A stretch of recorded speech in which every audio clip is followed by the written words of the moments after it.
Okay, so today we're talking about wireless receivers for your cinema camera. Actually, the one we're specifically talking about today is the DJI video transmitter and receiver. They now make this transmission system with a standalone unit. You know, before you could only use it with the monitor connected to the Ronin 4D, but now you can use these with any camera. Now there are going to be a lot of videos already on this product, so I'm going to be doing something a little bit different in this one. What we're actually going to do is compare it against my Paralinx Ace.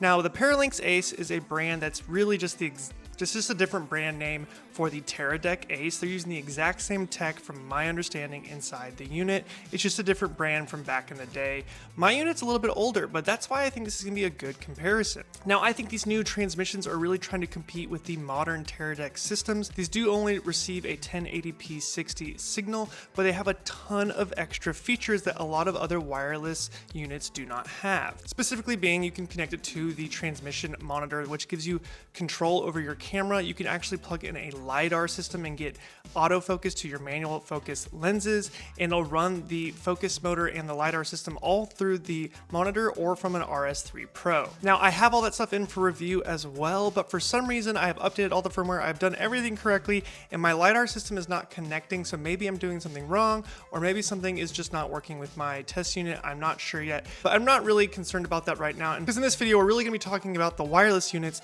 because what I really want to see is the latency on it. Can you pull focus well off of these monitors? Because if you followed along at all with the transmission system when it did come out with the Ronin 4D, you'll know that what makes it so unique is its distance. It can go up to like 20,000 feet away from the main unit, which is insane. That is remarkable. It's insane distance, and I went out and tested it for myself. I even tested it just in broadcast mode and not even in control mode, and I was able to get like 15 houses away from my house without losing signal. I actually gave up because it was 102°F outside and we didn't want to walk around in the sun anymore, because why would I be pulling focus or monitoring from that far away to begin with?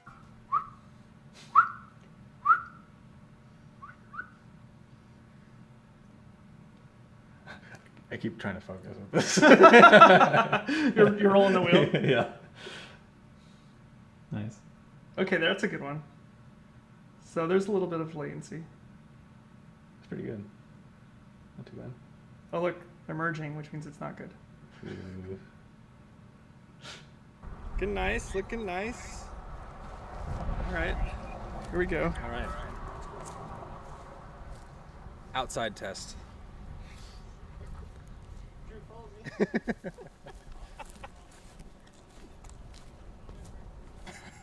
don't know where you guys are. We got the thumbs up.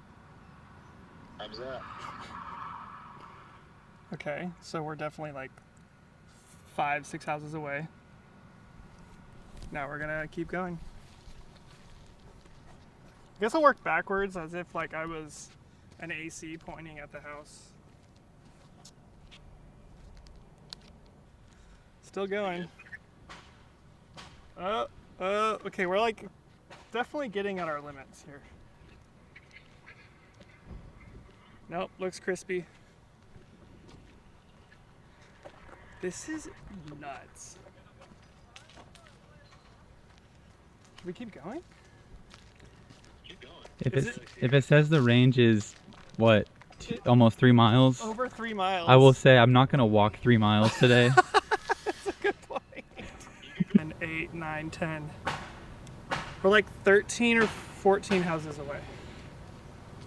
We can probably go back, because I feel like there's no reason to do this test anymore. Yep. All right. We're gonna come back now. So when it comes to distance, this is a game changer. There's no way you're gonna be able to compete much with it.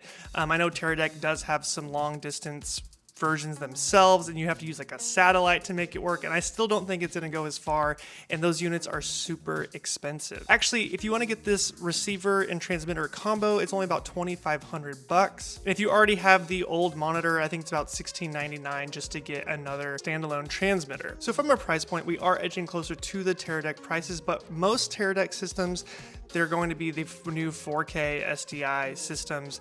They're gonna run like $4,000, $5,000, whereas this kit is only gonna be $2,500. And you get that control functionality if you're using all the other DJI products.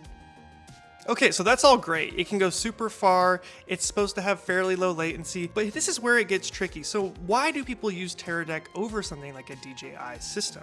And that's going to be your latency. So I bought this from my kit a few years back. This is the Paralynx Ace, like I said before. It's basically the equivalent to the TERADEK Ace. I'm pretty sure they're the same tech. This one is an STI version, which are a lot harder to get now. But what we're gonna test is the latency on this. This is only supposed to go 500 feet, but the rated latency on it is something like 0.08 milliseconds?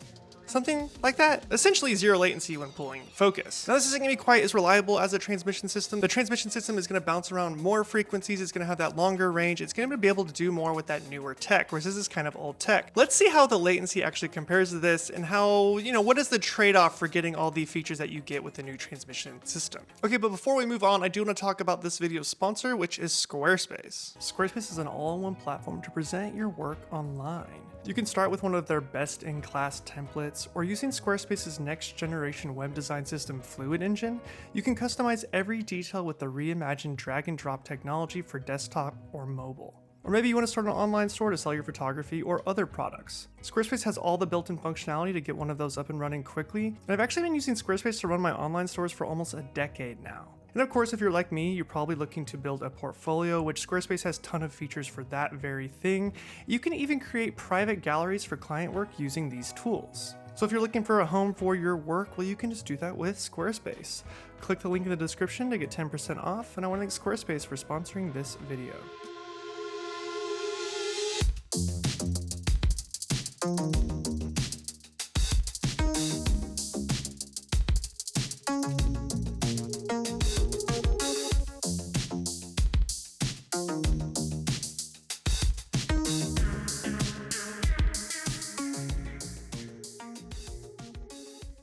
So when looking at this, you can see that the Paralynx Ace is about half the latency of the DJI transmission. I think I bought this for 600 bucks on eBay.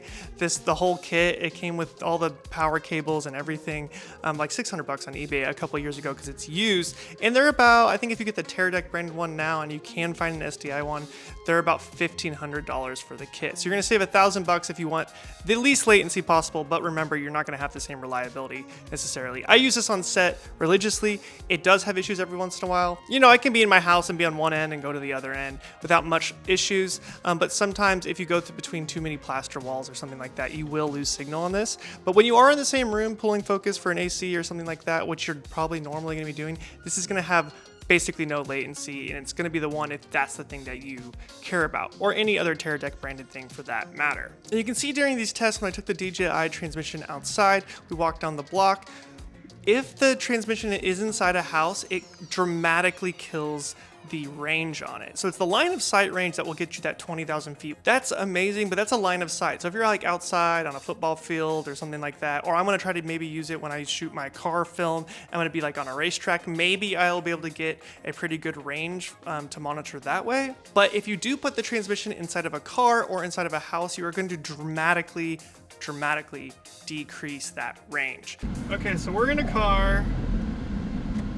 The camera's inside the house, and we still have signal. And now here we go. Can you see this, Drew? Oh, we already lost signal. Gone? Well, yeah. It's like there's an image on the screen. That was it. It says 0 meters on the top. Oh, man.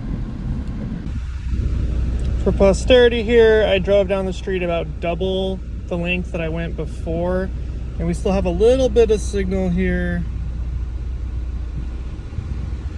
in control mode, so it definitely gets way better range like that.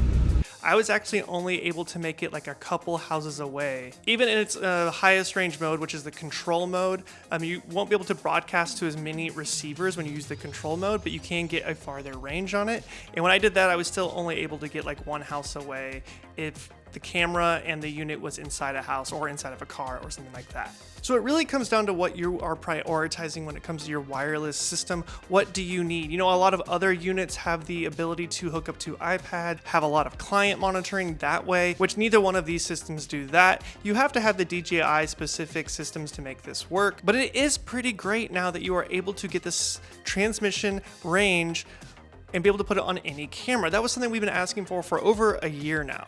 Same with the LiDAR system. Now I would love to review the LiDAR system, and hopefully I will be able to here shortly. I'll make another video about that, because how cool would it be if I could pull on a T10 manual focus lens all by myself and not have to worry about a follow focus unit.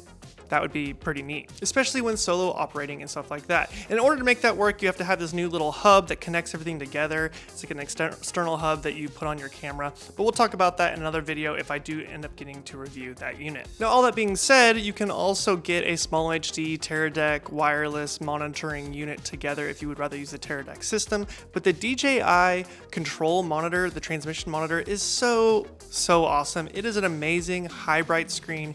Everything's built in. You can actually throw the handles on it from the Ronin and be able to pull focus yourself off the monitor, and you're gonna have that long range capability built into the monitor. And it costs a little bit of money, but it's not too bad. There's a lot of perks when using the DJI system over using some of the other wireless systems out there. It is a little bit proprietary, and you are gonna have to use some of, their special stuff. Like, it comes with a bunch of these batteries. These are proprietary batteries that you can use on the back of that unit or use on the transmitter or receiver. That was a bummer to me. It did come with one D-tap power cable if you wanted to plug it in onto your, your rig, but it only came with one, which means that you don't get another one for your receiver, only for your transmitter. Of course, you could buy another one, but that costs more money and it doesn't come with the kit. But these do come with the kit, the batteries do, and so you can always throw that on there too. But that just adds more weight to whatever rig you're trying to build. But I do like this setup here. I mean, the handles just work really well and how you can adjust them. It's nice. I have to say it's really nice. Like, as I've been directing more, something like this in my hand would be really, really handy. And of course for an AC as well. If you want to just use a focus knob on the handle here, versus using a full-blown hand unit, that can be really cool as well. Okay, so kind of a short video, but really I just wanted to test it against the TERADEK and see what the latency was like, because a lot of these companies do talk about how they have, very low latency, but really how low is it? But when you actually set up a timer and try to look at the latency, it's longer than you would actually expect. But I know some people have done tests online and you really can't tell a difference when pulling focus, or under 0.8 of a second or something like that. So all in all, this unit does compete with the others in that way. It's going to maybe be a smidge slower than TERADEK, but it's going to give you a much larger feature set. So the question is, am I going to stick with my Paralink Ace or the transmission system? I think I'm going to test it out a few times on set before really knowing, and ask my camera assistants what they think of it before moving forward, but I do think I'm probably going to stick with it just because of that range. It is just not fun to be on set and be with a client and they want to go into like a separate room and be able to view what you guys are shooting all day on set, and then they can't because you get a dropout or something like that from your wireless system. So I'm definitely going to try it out, and then once I get the LiDAR system working, that should be really interesting as well. Okay, well that's all for me in this video. Until next time guys, I'm Central Sakurai. See ya.